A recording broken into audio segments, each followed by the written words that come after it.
What's going on, everybody? I'm Adam, and I'm the student pastor here on Floor One. And I'm Alex, and I'm one of the producers here for the YouTube channel and video. Hey, you want to know what 2 things are coming back in October? Well, keep watching.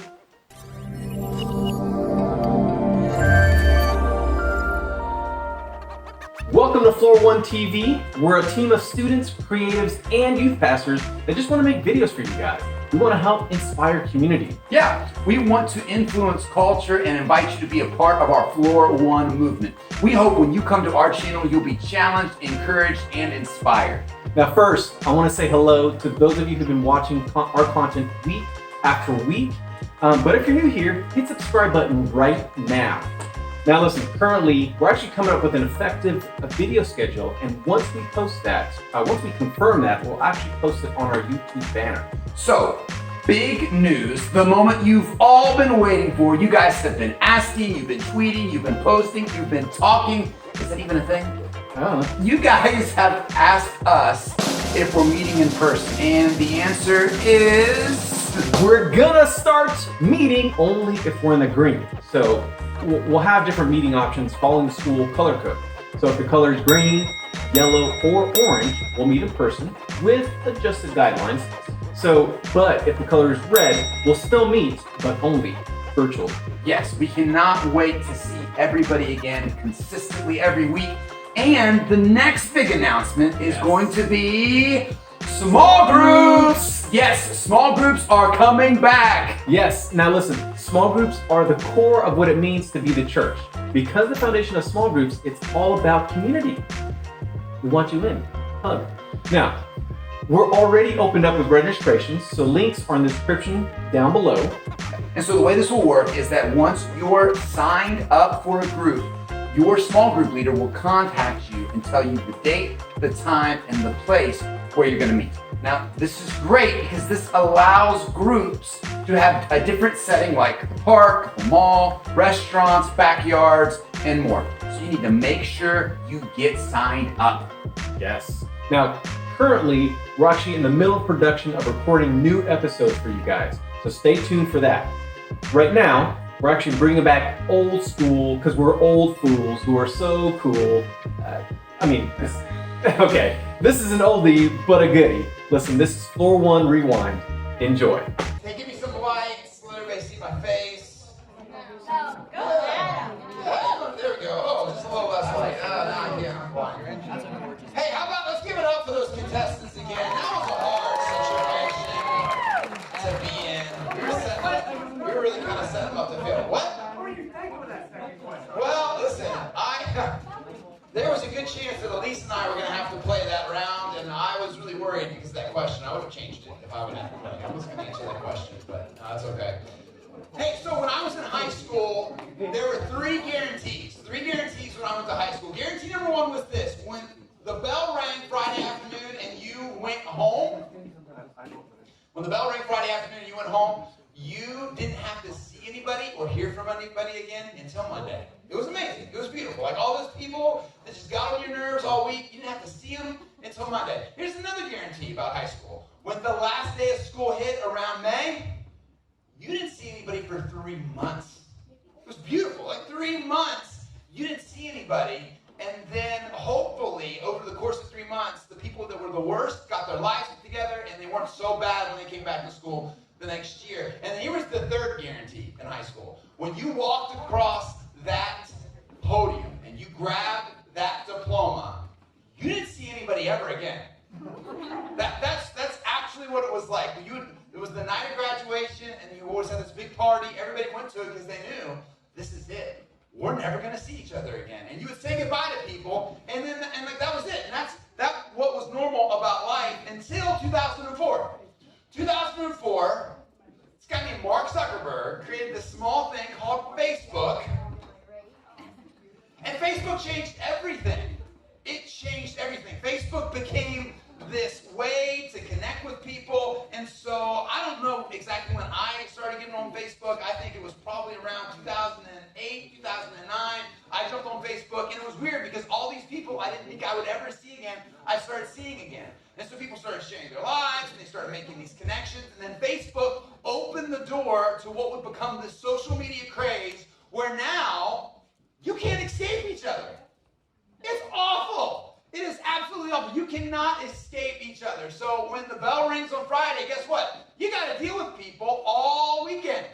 And then when school's over in May, guess what? You got to see what everybody's been doing over the summer, all the annoying and crazy things that's happening, and then like you don't get a break and then forget about it. When you graduate high school, you're still connected. So it's not totally bad. Like it's okay to still be connected. But what happened with this social media craze was there was this psychological term that was created. It actually happened the same year that Facebook came out. A guy named Patrick McGinnis coined this phrase called FOMO. You know what FOMO is? Yeah. It is the fear of missing out. It is the fear of not being included. Anybody ever experienced a little bit of FOMO in their life, right? Okay? No one else raised their hand. They're so scared, right? It's okay. It's okay. It's okay. It's a safe place. It's a safe place. Like FOMO is a real thing. Fear of missing out. I don't want to be left out. I don't know if you've ever been left out of something before, but it's not a good feeling. It is not a good feeling when you get left out of what other people are doing. As a matter of fact, the sting of that rejection will cause us to do some crazy things. Any of you do anything crazy because you were left out of something before, like just stupid, crazy, to the point where afterwards you said, why did I do that thing? Because you thought you wanted to be a part of what everybody else was doing. That's what FOMO does. FOMO gets you to do some really crazy, stupid things. And so when I was 8, before FOMO was even a thing, my grandma, she would have this big yard sale at her house every summer, and she lived on 7th Street. It was a busy street, and it was just packed out, and it was just nuts. And everybody in my house saved up all their stuff all year to sell at this yard sale. So by the time I'm 8, I have now collected a little bit of junk, all right? Like I've lived long enough to have a lot of stuff that I just need to get rid of. And so that summer, I brought all my old toys to sell at this yard sale. And I have a cousin who's about 3 years older than me, and him and I like the same stuff. So he had the same amount of stuff I had. He just had about 3 years on me. And so he had a little bit more cooler stuff. And so I remember we were selling stuff at the yard sale, and we were kind of competitive. And every time my cousin would sell something, he kind of give me like that nasty look, like I'm better than you, I'm making more money than you kind of thing. And I was so frustrated that him and I both had the same G.I. Joe helicopter. It was this big helicopter. It was like crazy cool. And this kid walks in, and he's looking at my cousin's helicopter and my helicopter, and we're both selling it for the same price. And he's like kind of eyeballing which one he wants. And I want so bad to be a part of this thing called making money, that at that moment I made a decision. I will do whatever it takes to sell this stupid helicopter.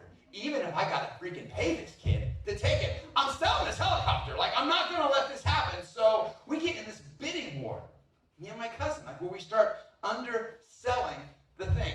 This helicopter, probably when my parents bought it, was probably like a $50 helicopter. Now, that was a lot of money when I was 8 years old. And we're selling this thing for like $15, and that's like crazy money at a yard sale. Like, you don't sell anything for $15 at a yard sale. And I think when it was all said and done, I sold this stupid thing for like $1.50.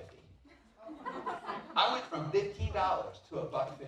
And I remember how I felt when that kid walked off of my helicopter, and I walked up to my grandma and was like, here's $1.50, put that in my account.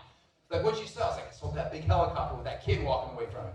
She's like, you sold the $15 helicopter? And she's like, such an idiot. Like I had like this life lesson about how you shouldn't try to compete with your cousin because your cousin was just trying to get you to sell it for $1.50, and it's true. He was so evil, and so that's what he did, and it was awful. And so, but you know what? For that one moment, I was in this like elite group of people that make money, only to realize how stupid I was, because that's what we do. Fear of missing out causes us to do things that are stupid, and in the end, I sold out so I could fit in. That's what I did. I sold out. I went way below my value so I could be a part of something that I felt like I needed to be a part of, only in the end to regret doing it. I still regret doing it because, I watched this special on G.I. Joe a couple of weeks ago, and that helicopter was on there, and it was worth like a lot of money. And I wouldn't have kept it this long, but you never know. And I could have made a lot of money. I could have sent my kids to college. They're just not going to go to school. That's what it is. It's my cousin's fault. My kids aren't going to school. So I sold out so I could fit in. And I just wonder today if that might not be a lot of our story in here this morning. I wonder if that's not our story. Because here's the thing. Everybody sells out to something. Everybody. I don't care who you are, who you think you are. I promise you, you've sold out. Everybody in this room has sold out to something. Now here's the thing, not everything we sell out to is bad. There are some good things to sell out to. But regardless, you need to understand, you will sell out to something. And this thing called FOMO in your life most likely will depend what you sell out to and to the extent to which you sell out. Because here's the thing, anytime we get left out of something, whether it's a good thing or a bad thing, even if it's the stuff that we know we don't want to be a part of, but we're left out of it, we get this weird FOMO thing happening. Anytime we get left out of something, we immediately start thinking this: why didn't I get invited? What is wrong with me that I can't be a part of that thing? And here's the crazy part. I just wonder, even the stuff that we don't really want to be a part of, but we don't get invited to, why does it make us feel so bad? Why do we want so bad to be a part of these things? And why do we get so crazy when we're not? And the reason why I bring this up is because this affects everything in our life. You are going to make big decisions that might cost you a lot because you let this thing called FOMO get to you.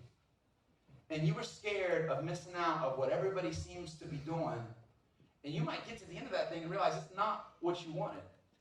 And so the reason why we're bringing this up on Floor One today is because I think some of us let this thing called FOMO hurt our relationship with God and the way we connect to Him and the way we understand Him. And if you don't understand this, maybe you're somebody that when it comes to a relationship with God and you hear the word God, like you've never had any kind of weird vibes about it, chances are you probably got some friends that do.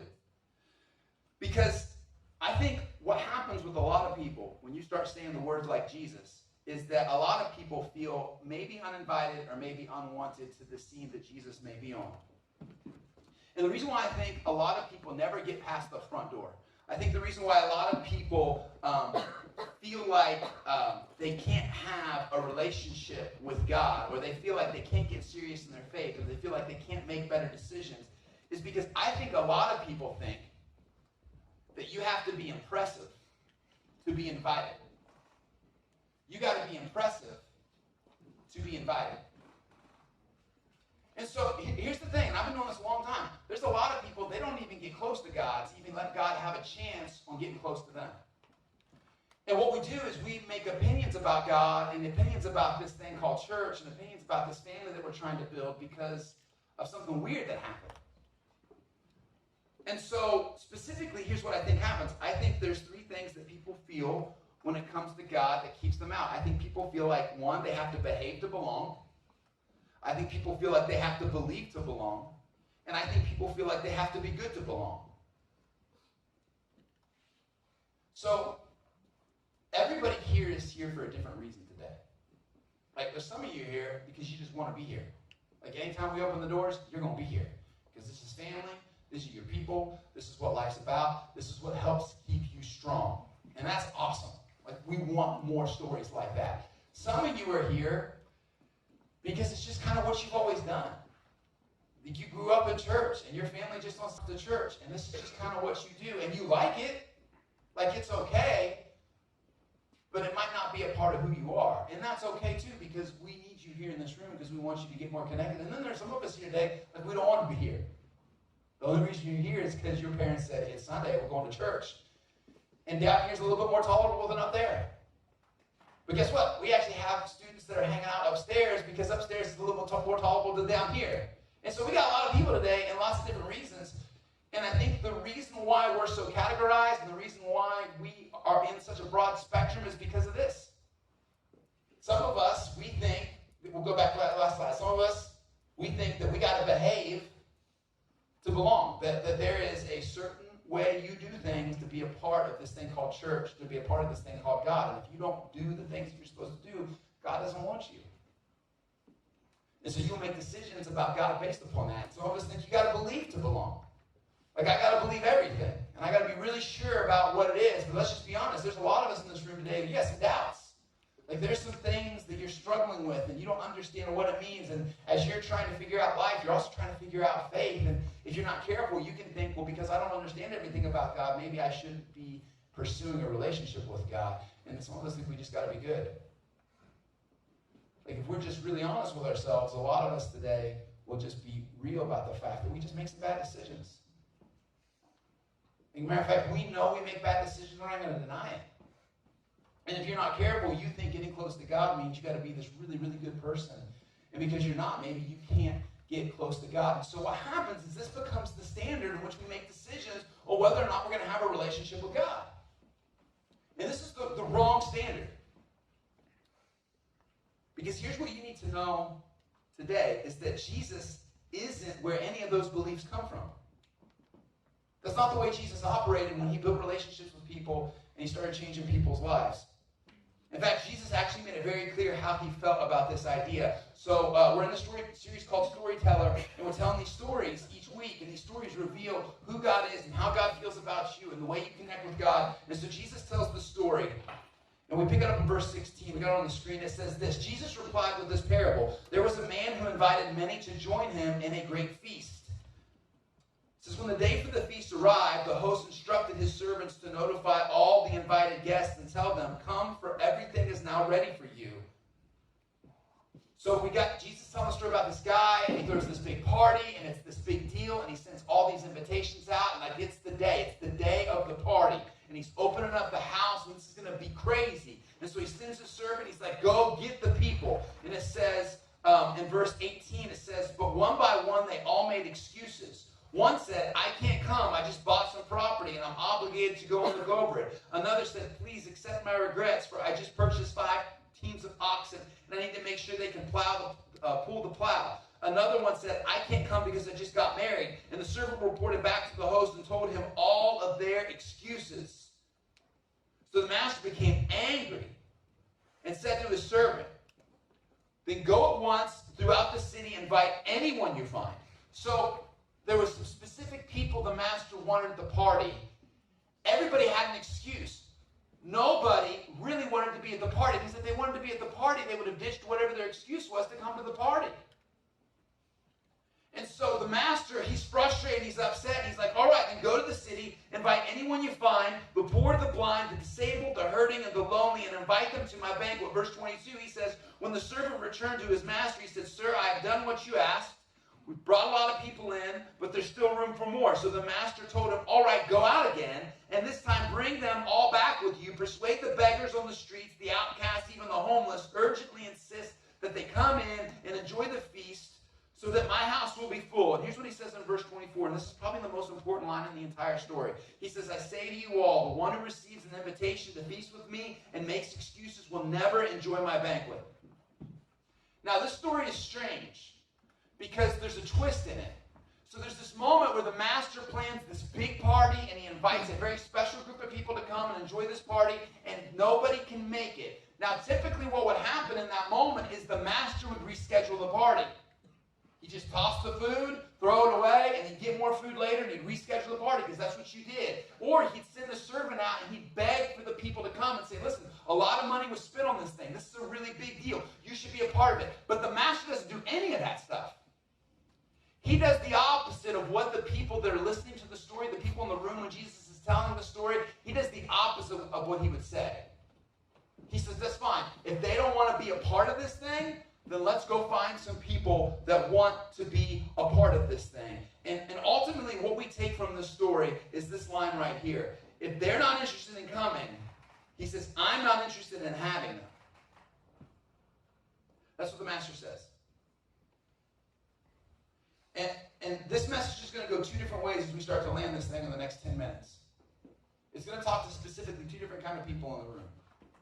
And here's something you need to understand just straight up about God. God is crazy about you. He loves you. He would do absolutely anything to change your life. As a matter of fact, he did absolutely anything to change your life by sending Jesus to give his life for you. God wants you to have a relationship with him. But here's something you need to understand about God. God will not play games with you. Your heart and your soul are too important to God for God to play games with you, and God won't let you play games with him. So what happens is, depending on how you got to church and what you've heard about church, there's this sense that we think that God's some lonely person looking at his phone, waiting for someone to respond to the 20 text messages he sent out to all his friends saying, hey, because he knows once one of them says, hey, that shows that someone cares, right? Because, like, I know no one in this room does that, but, like, there's people that do that. They're just so, like, needy for attention that you'll send out 30 text messages and you'll just hope for one hit to come back, and then, like, that's the thing. Like, we think that's what God is. God's just waiting by the phone, and he's just looking at those bubbles on his screen because you've not responded back to him, just waiting for you to respond. God doesn't play like that. God is not going to be some side thing in your life, because that's not good for anybody. God wants to have a relationship with you, but it's never going to work if you don't want a relationship with him. And so God's got this thing, this party set out, this feast. He's got this life. He's got these experiences. He's got all these things set aside. But here's the thing. If you don't want it, he's saying, I'm just going to go find somebody that does. Because this isn't some game, your heart and your soul. And at some point, your faith has got to stop being little kid faith, and it's got to start becoming real faith. Like, I don't know how you got to the room today, and it doesn't really matter to me. I honestly don't really care how you got to the room. But what I do care about is at some point you get to the place to realize that the God of the universe wants to do some things in your life, but it's not going to happen until you want him to do some things in your life. And you got to own it. You got to take control of that. And so, not only is this story telling us that if people aren't interested in coming, he's not interested in having them, but then it goes on to say, he will go out, he will find the people who wants to be here. I don't know what your viewpoint is of people around you. I don't know where you fall on the scale.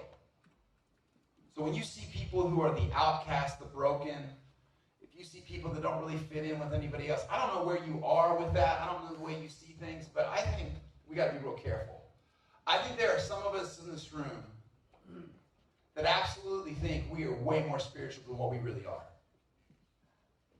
And there are people that we're looking at thinking, they are nowhere near as good enough as me. And you got to be careful, because the people that you look down on, the people that you think are just a mess and a joke, one day, chances are, they're going to be running this thing called faith way stronger than you.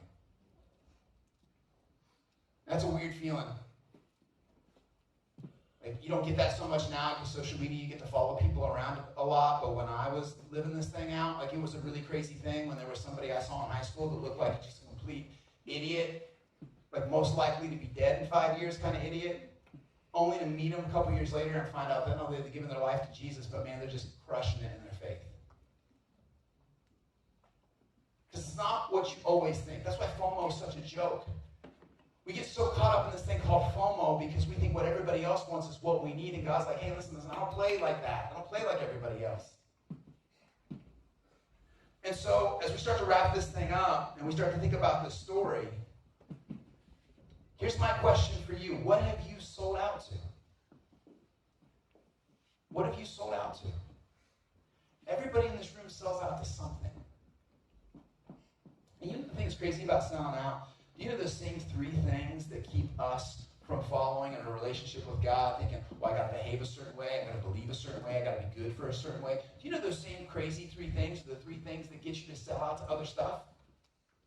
Chances are, whatever you're sold out to right now, whether it's good or bad, there is a way that you have to behave to sell out to that. There's things you have to believe to sell out to that. There's a certain way you have to act to sell out to that, good or bad. This is how we sell out. We find something worth behaving for, believing for, and being good enough for to be a part of what that is.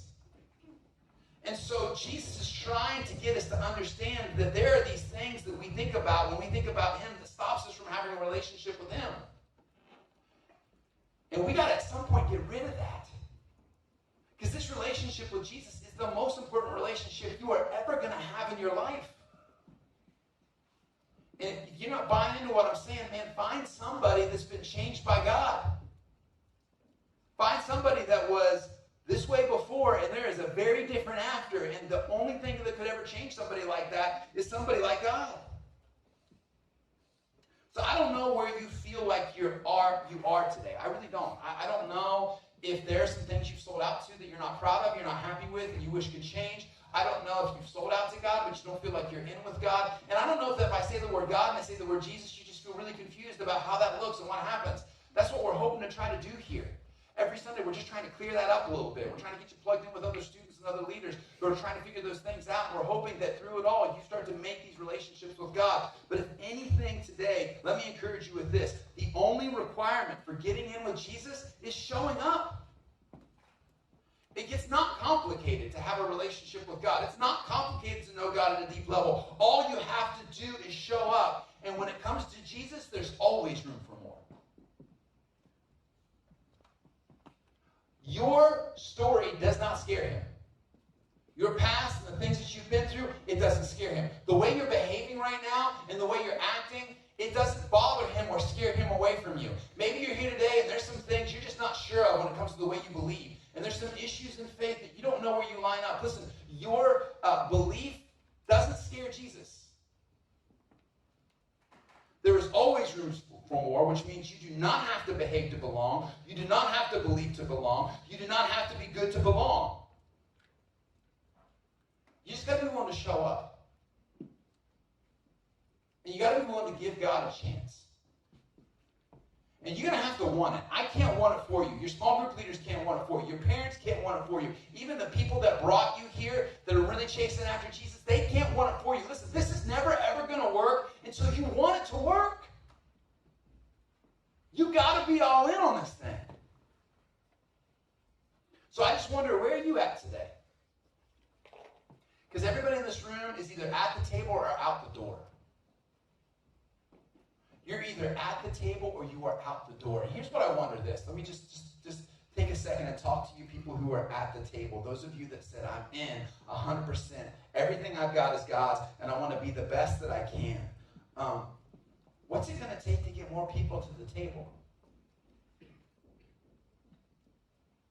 Like, if God has really changed your life, and you are better because of a relationship with Jesus, and you're better because you're a part of Floor One, then what's it going to take to get more people into this room? What's it going to take? Because listen, God says, I'm not picky. I'll take anybody that wants to be here. So what's it going to take for us to get more people in these seats? They can find community. They can find family. They can be a part of these things. Like, we got to carry the conviction of that. We got to carry the weight of that. But then I think here's the tougher question. I told you that verse 24 was the most important verse. Here's my last question for us to think about. What happens if you don't get past your excuses? I just wonder, for some of us today, man, what is your excuse? What is keeping you from going all in on this thing? What is it? Because let me tell you what I don't want to do.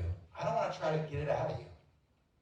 I don't want to sit down for an hour and ask all these tricky questions to get you to tell me what's going on. I don't want to do that. Because it's just going to be a waste of our time. It's got to be something you want. And if there are excuses right now that are holding you back from being everything you need to be in your relationship with Jesus, if there are excuses holding you back from bringing other people in, what are they? And what happens if you don't own them? Verse 24, he says, I say to you all, the ones who received an invitation to feast with me and make excuses, they'll never get to be a part of my banquet. And you know the thing that hurts me the most in ministry, and I've been doing this a long time, and what hurts me the most is that there are people in this room today that are never, ever going to get to experience what it feels like to eat with Jesus and to share life with Jesus, because your excuses are more important than Jesus. But that's heartbreaking. Because it can be better. And you don't have to be the most behaved person in the room, and you don't have to have a strong belief system, and you don't have to be good and be better than everybody else. You just got to show up. You got to be real. You got to be willing to let some people in. And you got to be willing to own some things. If you do that, I promise you, God's going to do some crazy things in your life. Really crazy things. And that FOMO is going to leave. And you're going to get to do the one thing that not a lot of people do. And that's just live. Just live. Not because you're scared of missing out, because you're confident in the person that God's told you that you are. Yeah, so that's going to be it for today's video. Just want to say thank you guys for taking the time to watch. And be sure to give it a like and subscribe to our channel and click the links in the description below. Now listen, you guys be safe out there, and we will see you on the next one.